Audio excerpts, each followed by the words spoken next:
Hello and welcome. I am Cyril Stover. Nigeria continues to evolve new strategies in growing its economy and improving national life. In a world that is increasingly driven by ICT, the country is deploying communications infrastructure to improve GDP and quality of national life generally. Now, virtually all aspects of governance and service delivery look to the benefits of ICT. Facilitating cost-effective access and promoting its utilization are part of the mandates of the Federal Ministry of Communications and Digital Economy. Isa Ali Ibrahim Pantami holds a PhD from Robert Gordon University, Aberdeen, Scotland. Before then, he'd studied computer science at Abubakar Tafawa Balewa University, Bauchi, where he obtained both bachelor's and master's degrees.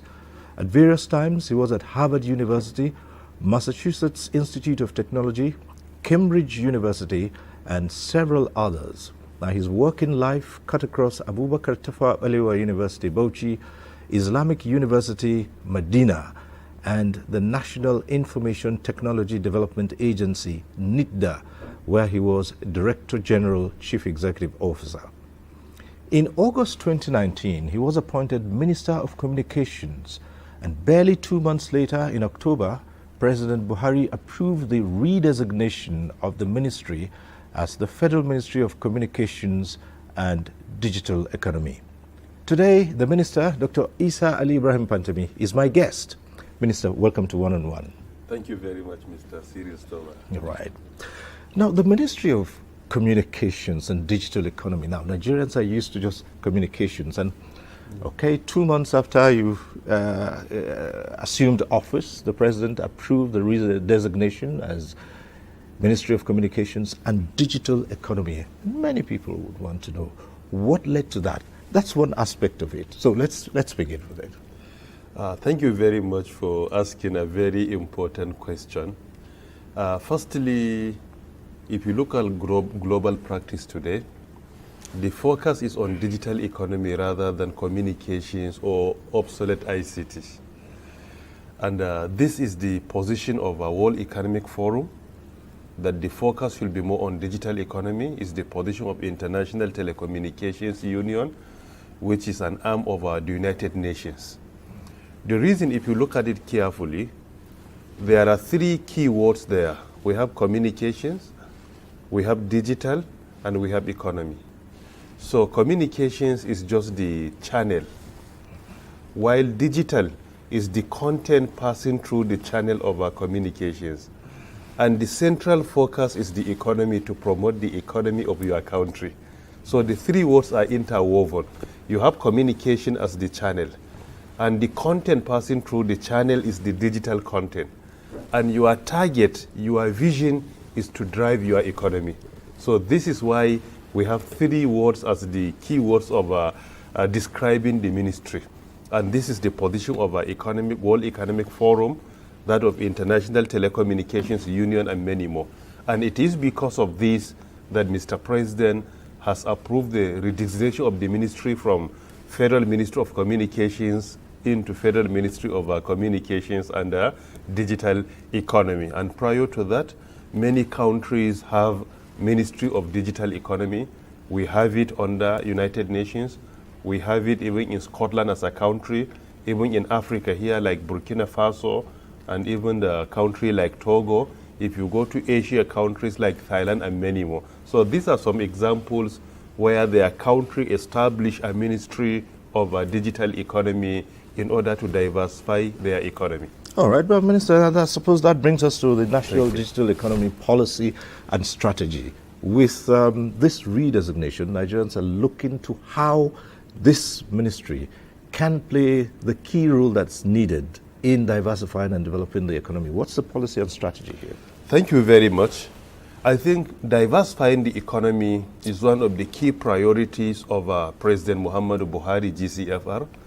Immediately after the first recession that our country entered into, and looking at how many nations are avoiding to rely so much on natural resources and focus more on knowledge-based resource.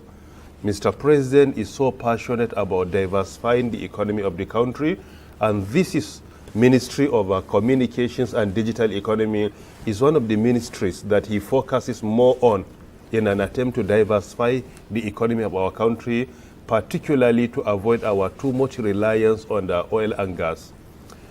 It is because of this, after redesignating the ministry on the 17th of October 2019, he directed me to develop the National Digital Economy Policy and Strategy for Achieving a Digital Nigeria. I assembled a team of experts from both private and public sector, academia, and many more, in which we came up with a draft of the National Digital Economy Policy and Strategy. And we also assembled a team of experts during a conference of e-Nigeria in 2019, where the draft was presented to experts, and we got their recommendations, their constructive criticism, their observations, and even commendations. And from what we have gathered from that conference, we came up with the final version of National Digital Economy Policy and Strategy for a Digital Nigeria. If you go through the policy, you will clearly see that our initial target is to ensure that our country was digitalized within 10 years, from 2020 to 2030. That was the target. However, looking at this COVID-19 pandemic, how the world has been compelled to be more inclined to digitalization, we were able to fast-track the implementation to the extent that the targets we had earlier set for ourselves to achieve by 2025, we were able to achieve them by 2021 today. Why? Because this COVID-19 pandemic that came up unexpectedly compelled many nations to be more inclined to digitalization, and Nigeria has not been left out. Today you can see we have Federal Executive Council virtually, Council of State virtually, National Economic Council virtually, many important councils that have been established constitutionally are being conducted in Nigeria virtually. So going through the policy, you will discover that at the time we developed it, we were a bit too ambitious. But because of COVID-19 pandemic, you discover that we were not that. Why? Because we were only proactive, and we did so before the COVID-19 came up. In that policy, you will discover that we have so many targets we have set for ourselves, and the targets are to achieved by implementing 8 pillars, starting with number 1, developmental regulation, number 2, digital skills, number 3, solid infrastructure, number 4, service infrastructure, number 5, digital services, number 6, soft infrastructure, number 7, digital society and emerging technologies, number 8, indigenous content development and promotion. These 8 pillars, you will discover that they are to guide our country in diversifying our economy. And to simplify the implementation of the pillars, we also develop a roadmap. That roadmap mentions the actionable plans, certain actions that are to be executed in order to achieve each and every pillar of that document. And so far, the journey has been challenging, but highly, highly commendable and impressive as well. All right, you did speak about the first time Nigeria went into recession, but of course, not too long ago, the country was in some form of recession again as a result of COVID-19. But surprisingly, Nigeria eased out of that recession faster than was expected. What was the role of the digital economy in this? If you look at it significantly, digital economy or ICT sector pulled out Nigeria from recession. There is no question about this. Firstly, we speak on the recession itself. Nigeria went into recession, and this is a global issue because even the developed nations went into recession. A country like the United States of America went into recession with even -19, while Nigeria was only -6. This is to show to us that with all sense of humility, our economy then performed better than that of the US because their challenge was -19, our own was only -6, meaning their own was 3 times worse than our own. Many people predicted that Nigeria could exit recession by late 2021 or early 2022. That was the prediction. But the performance of the ICT sector alone, plus the digital services combined together, pull out the country from recession. Why did I say so? It is because of the report released by the National Bureau of Statistics describing the performance of our economy in 2020 from January to December and the last quarter of our 2020 as well. Going through January to December 2020, the most performing sector was ICT sector. It was the most performing.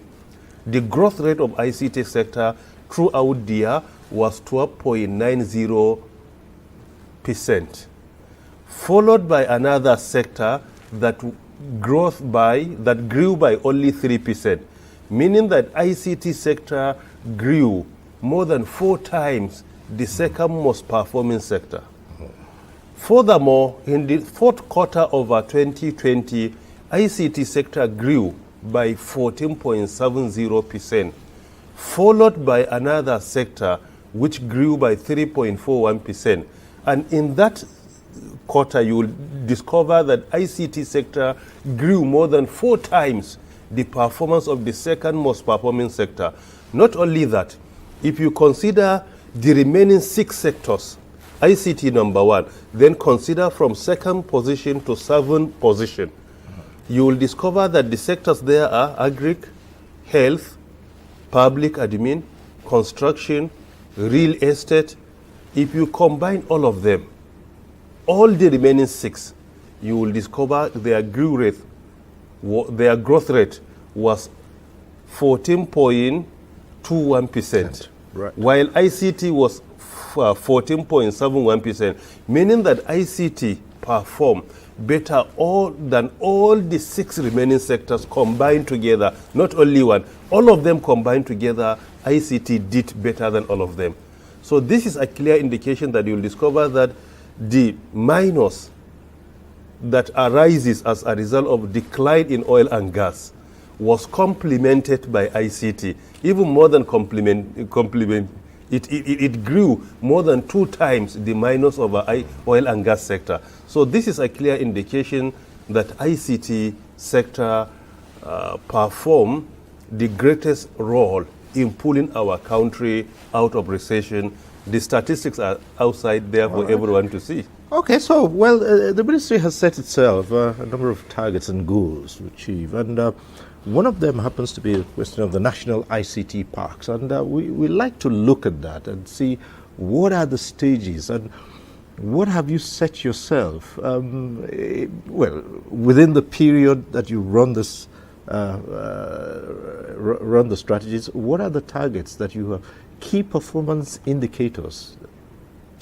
Thank you very much, Mr. President, President Muhammad Buhari, GCFR. Part of the mandate he has given to us is to ensure that we build the capacity of our citizens in digital skills, and secondly, to ensure that we promote innovation in the country, and thirdly, to ensure the growth of digital economy as a sector.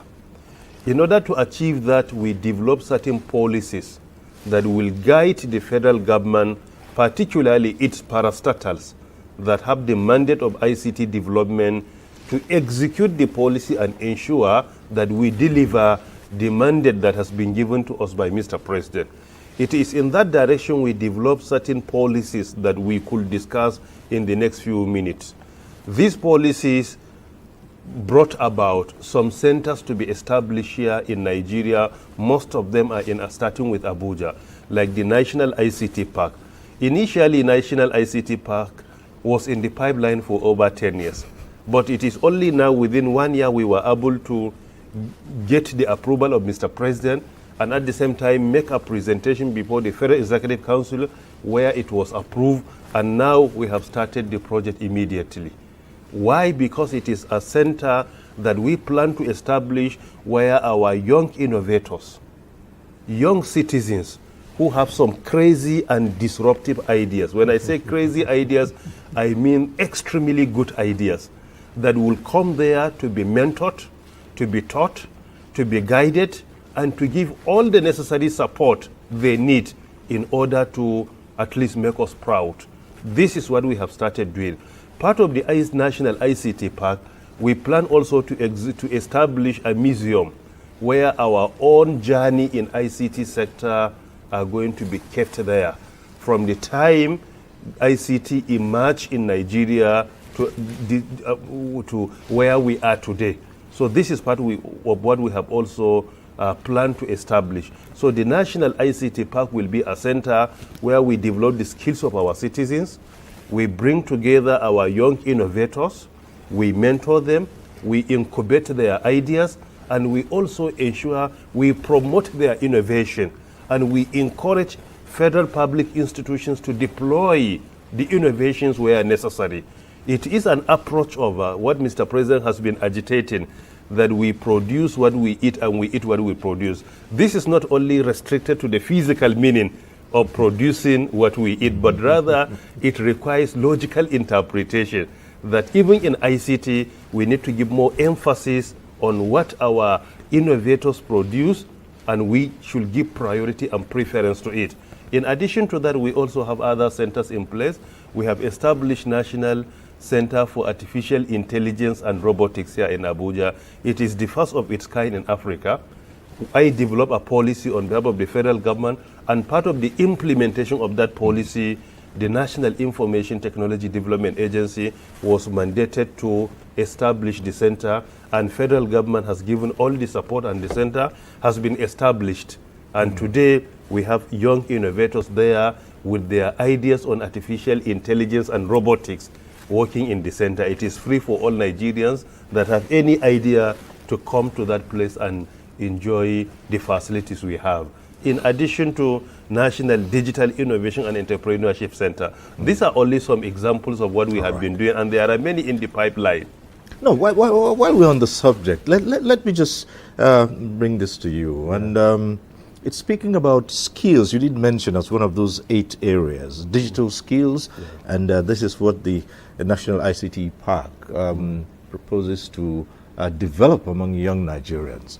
You were reported some time ago as having said that the world has moved on, and that the issue of certificates and chains of papers is almost forgotten now, that the world is now all about skills. Now, quite a number of people didn't quite get that, and the first thing they said, here's a minister who has a PhD, and he's talking about those papers not being useful anymore. Can you clarify that? Firstly, my clarification is to say that I am not undermining certificate in any way.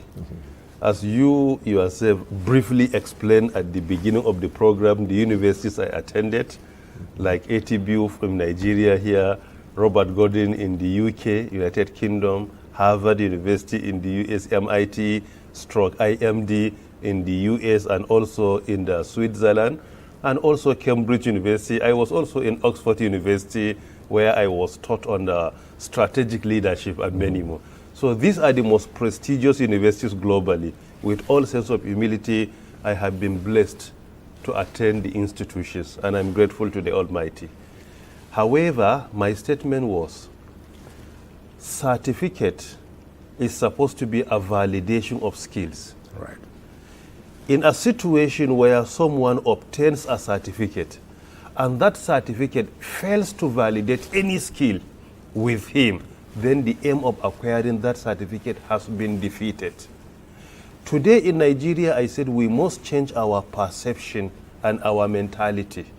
We give more emphasis to certificate without looking for the skill to be validated by that certificate. Right. Many institutions today in Nigeria, during recruitment, they will say you must have a first class or second class upper. They don't mention anything with regards to your skill. If you present your certificate with first class or second class upper, automatically you will be considered. Someone will come with skills, overloaded with skills, but he has only second class, lower, or even third class. He will not even be considered. He will not even be given the privilege to attend an interview. We have so many people without any higher certificate doing better on their assignments, better than some of us with PhD today. Why? Because it is not about certificate, it is about skills. If that certificate fails to validate any skill with me, then the aim of acquiring has been defeated. And what is supposed to be done is not only to present your certificate. If I am recruited, I am supposed to be given an assignment to do. That assignment can only be executed by skills, not with my certificate. Right. It is because of this, priority and preference must be given to skills rather than certificates. Furthermore, if you go to the developing nations like China, they started the process of converting around 600 universities to skill centers. In Morocco, if you go there, you'll discover they established over 300 skill centers. Today, their citizens travel to Europe with dignity. They are respected. Why? Because they acquire the skills that the world needs today. If you go there with your second-class offer, you may not be considered. Why? Because they know what is important is the skill, not just the certificate. Furthermore, we know the leading companies today in the world. Companies like Deloitte, like Microsoft, like Amazon, and many more. If you apply for a job there, they will not ask you about your certificate. The only question and what you only need to indicate on your CV is your soft skills, then your hard skills. Your soft skills like critical thinking, right, analytical thinking, collaborative skills, collaborative thinking, problem solving, creativity, presentation skills, writing skills, and many more. These are the soft skills they are after. Right. They will just give you a challenge. If you say you are expert in problem solving, you will be confronted with a challenge, with a problem, and they will ask you to sit down and critically think over this problem, come up with a solution to it. What they will ask you is not your certificate, it's just the skills. When it comes to hard skills, as a journalist, they will not ask you which university have you attended. They will just ask you, please, can you make the presentation for us to see? Let them understand your skills in presentation. They may ask you to write a report, to read it, not the skills. If you can do it well, they don't even value your certificate. Why? Because certificate is supposed to validate your skills. And if your certificate fails to validate the skill, then the aim has been defeated. And this is one of the challenges we are being confronted with. And that is why in all our institutions, if we want to get it right, we must give priority and preference to people with skills that can deliver, not people with certificate like my humble self. With certificate, they can be considered, but not just because of the certificate, but rather because of the skills, because of the certificates that have been overloaded with skills. Right. So this should be our priority and preference. And it is only then we can get it right. All right, Minister, because that takes us to the other aspect of it, the Digital Entrepreneurship Center, which you talked about, and the question of jobs creation. And this is one of the biggest issues the country has had to grapple with, the high rate of unemployment, and you have so many young certificated people who do not have proper jobs. Thank you very much, Mr. Cyril Stover. Part of the plan of the federal government of Nigeria under the leadership of President Muhammadu Buhari is to develop our indigenous digital economy. Not only to develop digital economy, but indigenous digital economy. So there are two prerequisites to developing indigenous digital economy. Number one is digital innovation. And number two is digital entrepreneurship. These are the two. You cannot develop indigenous digital economy without promoting digital innovation and digital entrepreneurship. These are the two prerequisites. And it is because of this, in order to achieve them, I developed a policy on national digital innovation and entrepreneurship policy. Part of the implementation of that policy is what brought about establishing the national digital economy, national digital innovation and entrepreneurship. All the parastatals being supervised by the Federal Ministry of Communications and Digital Economy have a role to play. However, now the project is under the National Information Technology Development Agency, while under Universal Service Provision Fund, we also have a provision of National Center for Emerging Technologies. So there are so many projects in place. Our plan is not only to develop digital economy, but rather to develop indigenous digital economy. By doing that, you will create millions of jobs. Today, Mr. Cyril Stober, because of promoting digital innovation and digital entrepreneurship, MIT, Massachusetts Institute of Technology, their GDP, gross domestic product as a university, their annual GDP is more than that of India as a country, with a population of over 1.2 billion people. As a university, their GDP is more than that. That is why they consider MIT as an MIT nation. MIT nation, it is a university, but logically and strategically, it is a nation. Because the GDP of MIT, if MIT University is to be considered as a country, it should be the 10th largest economy globally. It will be somewhere in between India and USSR, Russia. Russia, you will discover with their GDP of 2.098 trillion USD, and India with 1.982 trillion USD. So it will be in between India and Russia, and it is a university. Why did they achieve this? It's because they promote digital innovation and digital entrepreneurship. They came up with an approach of what they call innovation-driven enterprises. Even their micro, small, and medium enterprises are being accommodated into IDE, innovation-driven entrepreneurship. So this is the approach today. It's not just about digital economy, but rather we must promote our indigenous digital economy, and that can only be attained by promoting and developing our digital innovation and digital entrepreneurship. And through this, you will be able to create many jobs for our citizens. And this is what we have been doing. Okay.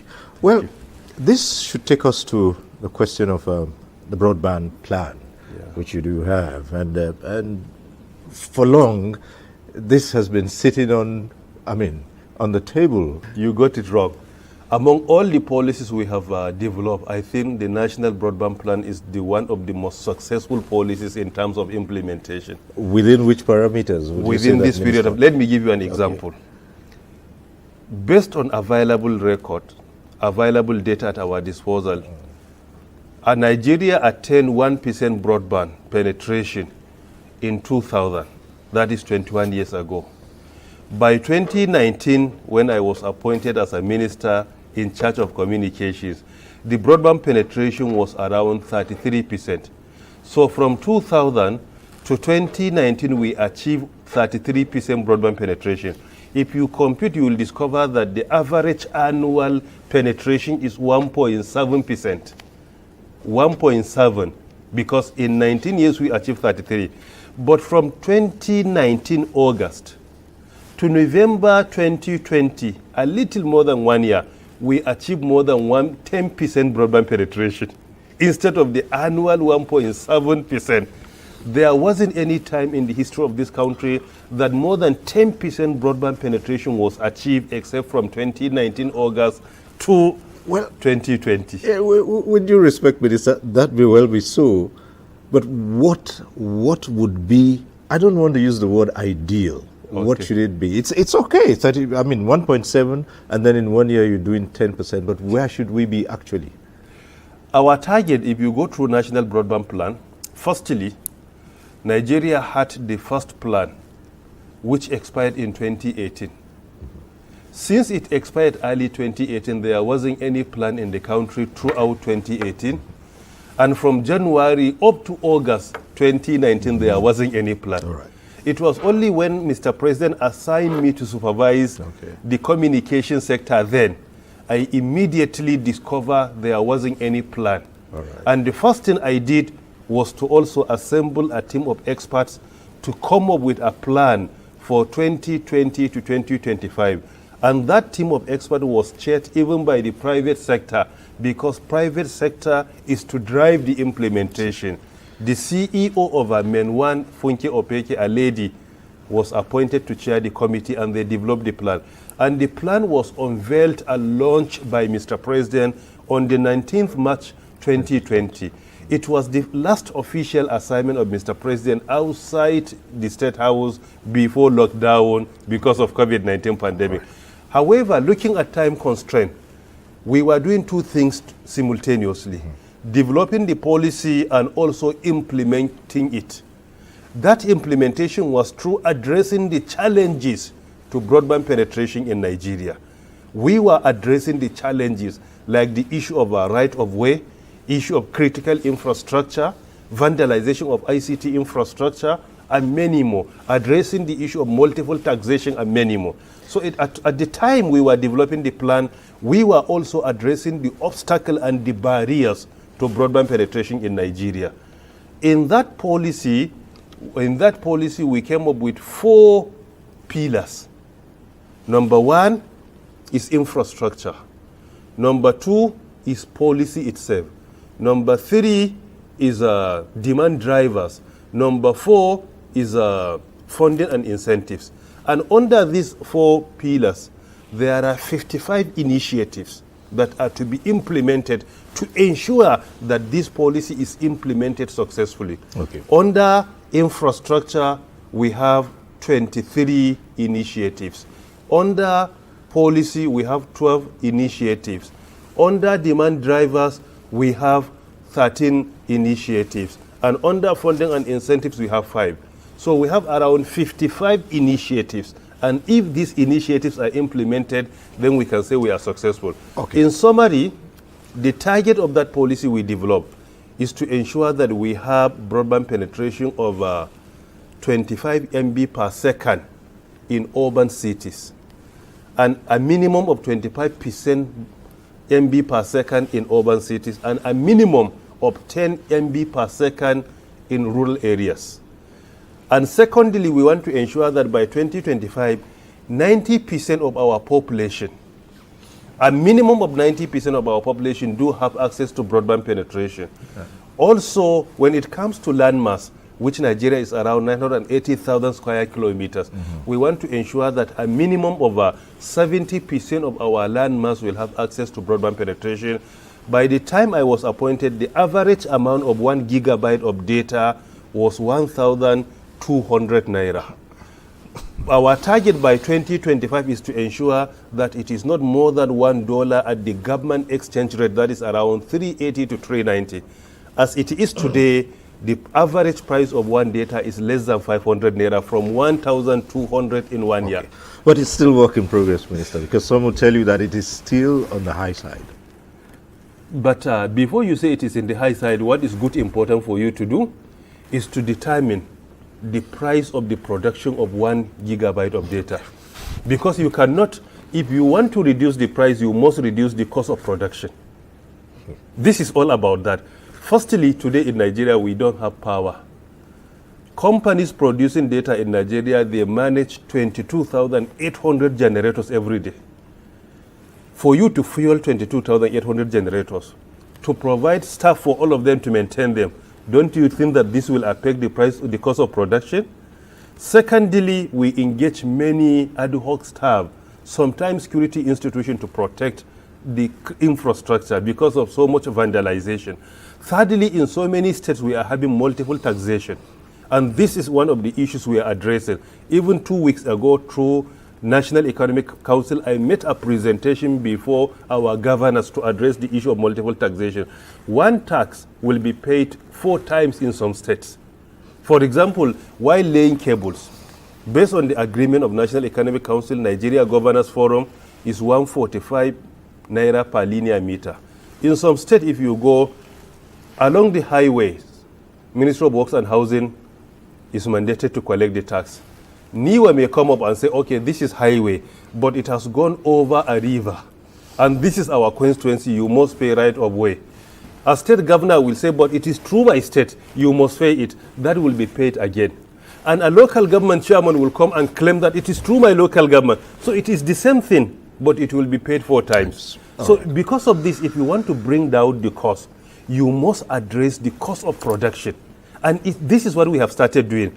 There wasn't any time that our governors are doing their best to at least comply with the right of way agreement like now. We still have issues to address, but the level of compliance today is more than 80%, while what I inherited was not even up to 5% compliance. All right, Minister, we'll so because of this, the issue is try to address the cost of production, and this is what we are doing. If an investor invests, he's targeting for profit. If you bring the price lower than the cost of production, the business will crash. All right. And we don't want it to crash. All right. We'll return to that if we have time. But that brings us to one issue that has been hotly discussed everywhere, and that is the NIN registration. That is good. And quite a number of Nigerians were not too pleased with the policy coming up at the time it did, especially during a pandemic, when people were supposed to maintain social distance, and within a short period they were asked to converge and register their SIM cards. Saying that the federal government came up with a policy during COVID-19 pandemic, it was not true. The policy was issued in 2011 without implementation, 2013 without implementation, 2017 without implementation. The last deadline given by the federal government was in January 2018. There wasn't implementation. As a minister, I was appointed to supervise the sector. Our main responsibility is to ensure that government laws and policies are complied with. I am not the kind of person that will be appointed to come and sit down and allow laws and policies to be ignored. If you give me an assignment, I will either deliver or I will clear the screen for someone to come and do it. The last time we issued this policy was in February, 4th of February 2019. Sorry, 4th of February 2020. Go through online and Google it.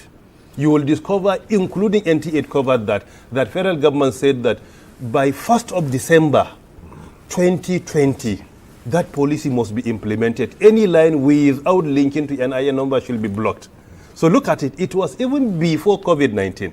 Secondly, what we only did end of last year was only to restate it and re-emphasize about the deadline, not in any way to issue a policy. It was not a new policy.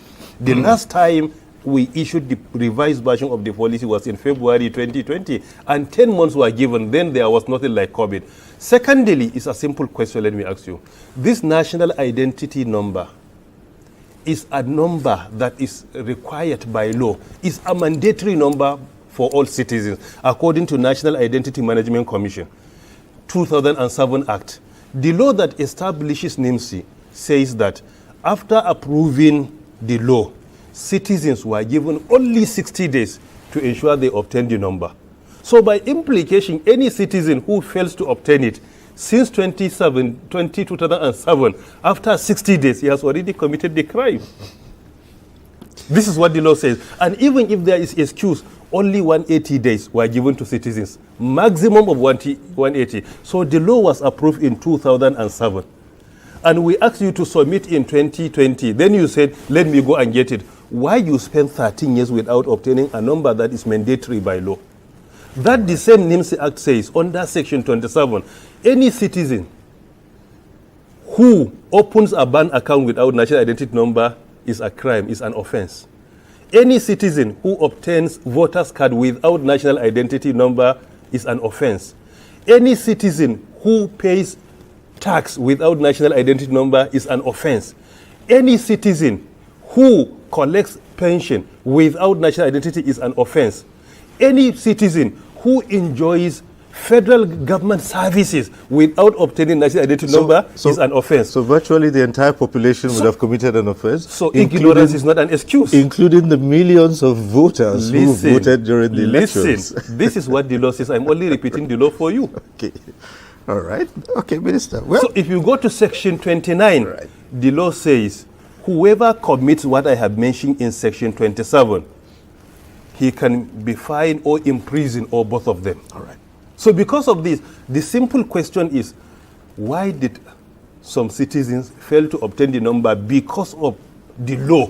They can only obtain it because of SIM, which is not mandatory by law. Why are we only complying with the law of our land only because of the SIM which is not a requirement by law. There is no any law or policy of government which says that you must obtain SIM. It's just optional. If you like, you do it. If you don't like, you leave it. But national identity number is a requirement by law. Are you following? Okay. In addition to that, I was in the UK when they started issuing this name.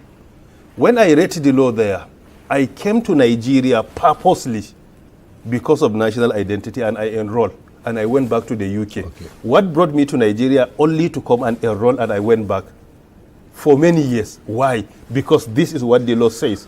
I'm coming.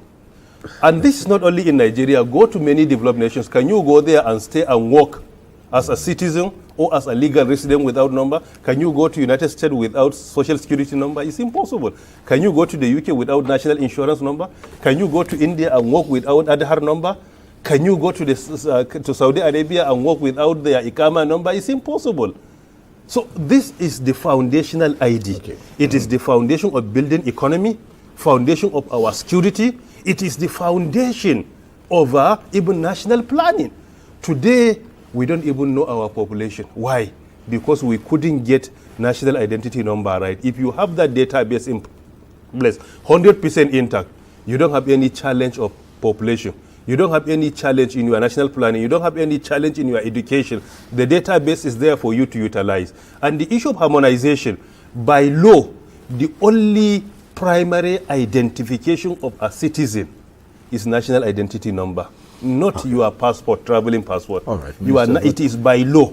Okay. It is the only primary identification. The issue of COVID-19 you have mentioned, yes. By the time citizens started rushing to get their national identity, we issued many statements.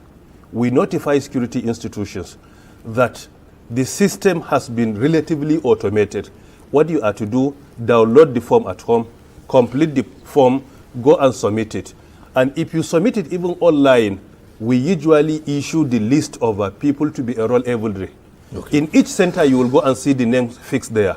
People you usually see on television waiting for national identity number, they were not part of those invited to be enrolled. Okay. Those invited were inside our offices and the gate has been locked up. They were only by the roadside watching what was happening inside. Okay. So we cannot in any way be blamed about our attitude. What we need is attitudinal change.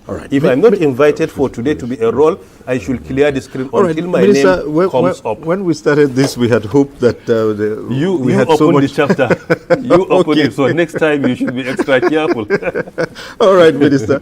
But we have just a few minutes left to go, and there are still so many issues. Now, quickly, how far would the harmonization of data biometrics, which all kinds of bodies, road safety, banks, telecoms companies have gathered, they were all supposed to have been harmonized. How far with that? Thank you. This is what we want to achieve now.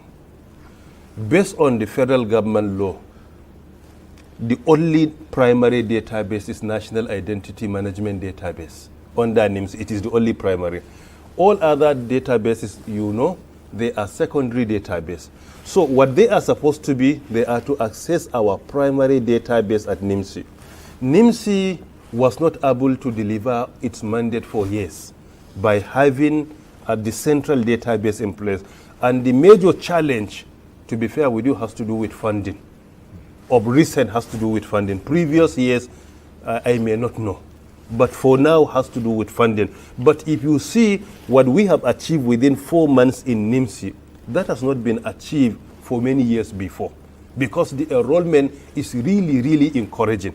Over the weekend, a report was submitted to me of the enrollment we have achieved so far. If you see it, you will be happy, because from the time NIMS was transferred to me officially early October 2020 to date, almost 5 months, no single kobo has been given to us. Why? Because of recession and so many challenges of funding with federal government. But we continue to drive the process in spite of all the challenges in place. Why? We know NIMSI database should be the central. All other institutions are to make reference to it. So if the central database is empty, then no alternative for others but to open a chapter where citizens must go there and enroll. So now what we want to achieve is to ensure that the central database under NIMSI is complete, so that citizens may not be required to go somewhere and resubmit their biometric again. All other institutions are to come to NIMSI and access that database.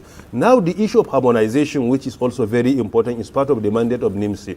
What we discover, many institutions that collect data did not comply with the template of NIMSI.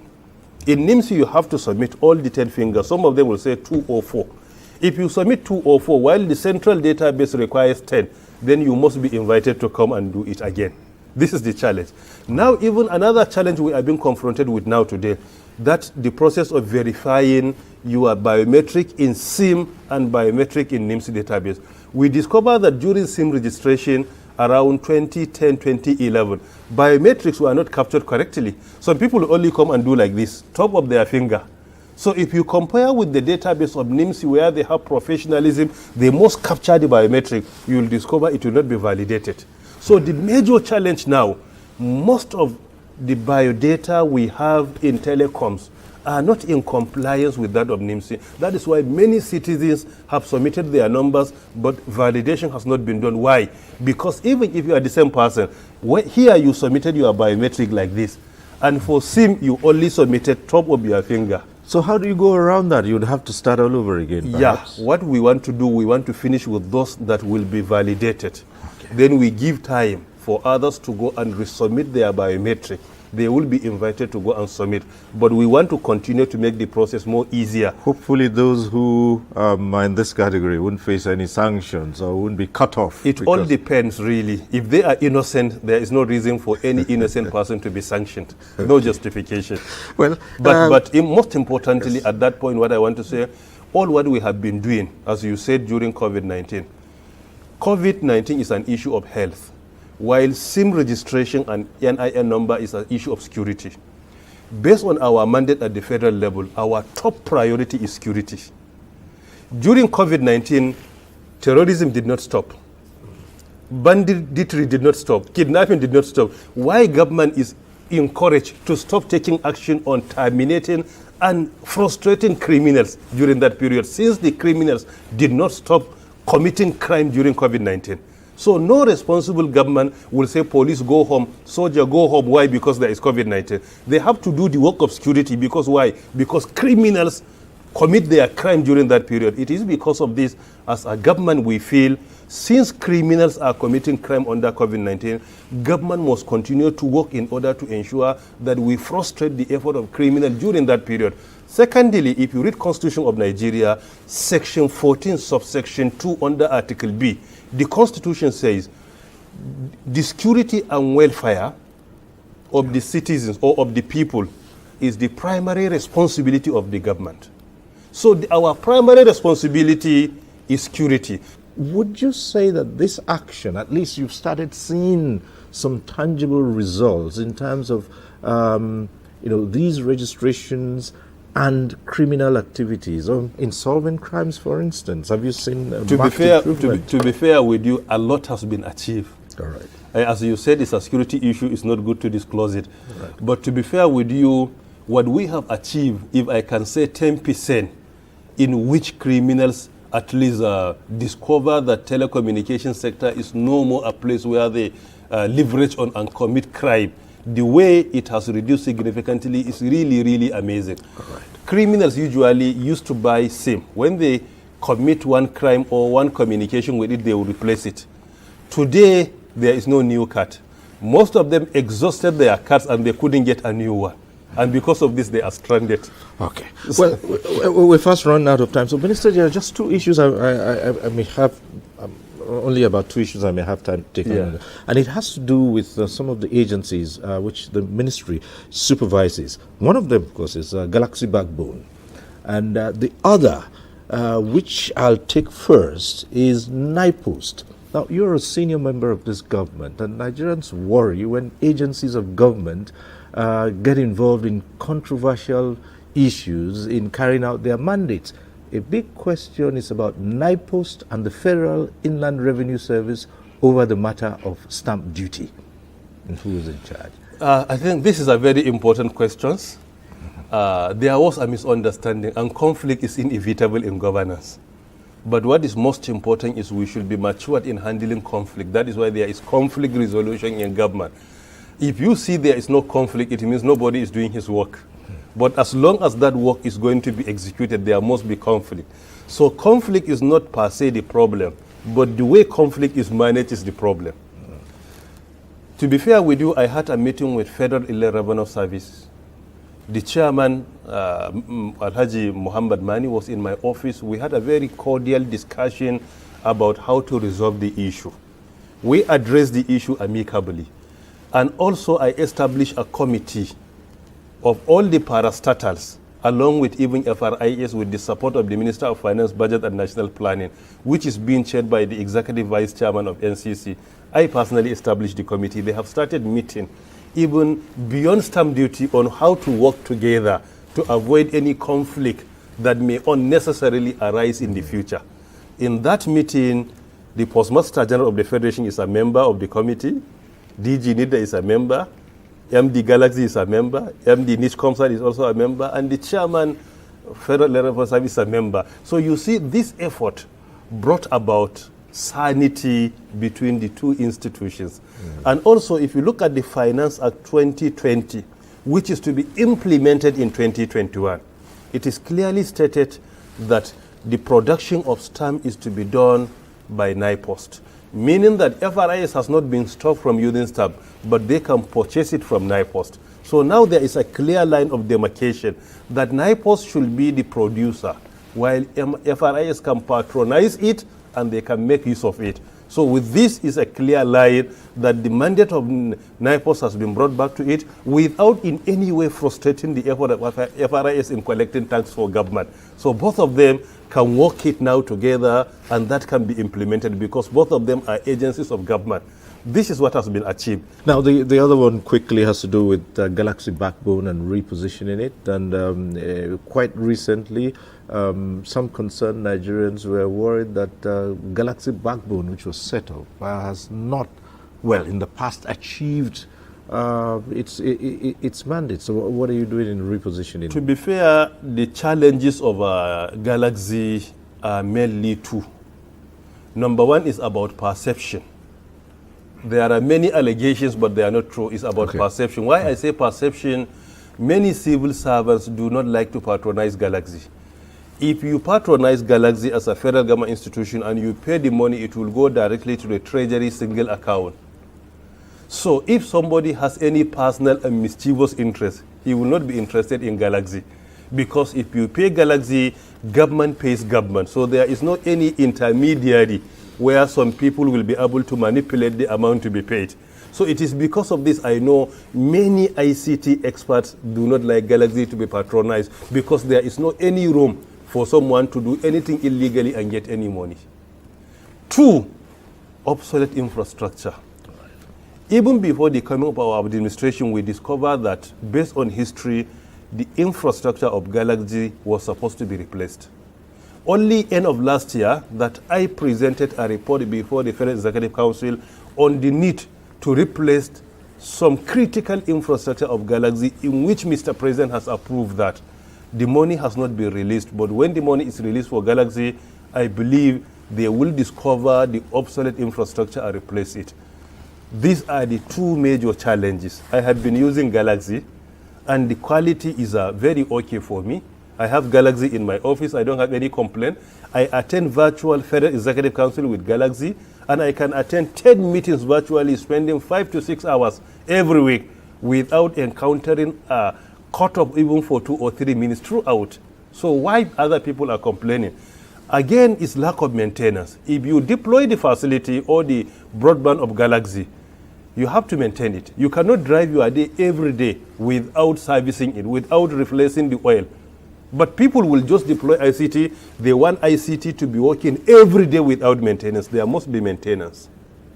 And this is where many institutions fail. They don't have a team of experts to maintain. And they find it difficult to reach out to Galaxy and to guide them on maintenance. So I say these are the third issue, if I'm to add on it, the issue of maintenance. And this is to be done by federal public institutions after deployment of the facilities. Minister, it's not been a dull moment at all at the Federal Ministry of Communications and Digital Economy. Thank you. And we do wish we could have gone on. There's still so many issues. So we would like to make a request that this conversation continues at some other point in time to explore other avenues of Nigeria's growth and the digital economy. Mr. Cyril Stoba, I have been following you. I admire you. So the only gap between you and I is a phone call. Whenever you need my attention here, just let me know. I will be here to address our citizens and to be accountable. Thank you very much, Minister, for coming on. It is my pleasure, and you are welcome. Thank you very much. Well, that's our program today. We thank you for watching. Next week, we'll be back with One on One. I am Cyril Stover. Continue to stay safe.